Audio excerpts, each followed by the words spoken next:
DJ Jisraj बोल देना हमसे जल्दी खता जाएंगे। बोल देना हमसे जल्दी खता जाएंगे।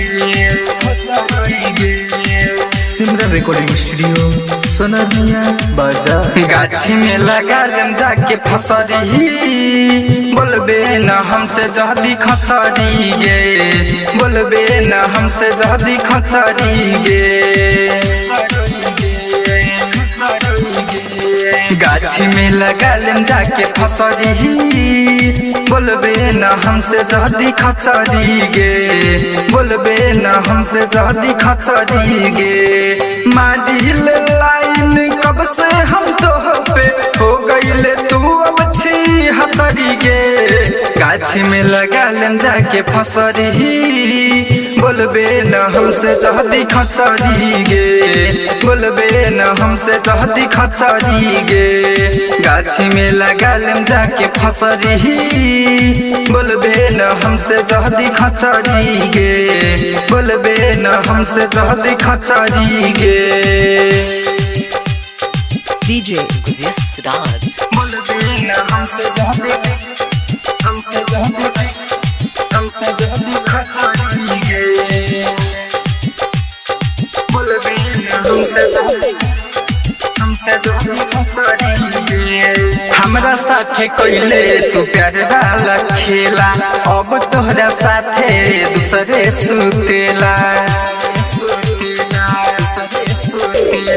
हमरा साथे कोइले तू प्यार वाला खेला, अब तोहरा साथे दूसरे सुतेला। कितना तोहरा पावतारू लाइन पहनायावतारू, लागे हम दुनिया अब उजड़ी गे। गाछी में लगा लेम जाके फसरी, बोलबे न हमसे जल्दी खचरी गे। बोलबे न हमसे जल्दी खचरी गे। गाछी में लगा लेम जाके फसरी, बोलबे न हमसे जल्दी खचरी गे। बोलबे न हमसे जल्दी खचरी गे।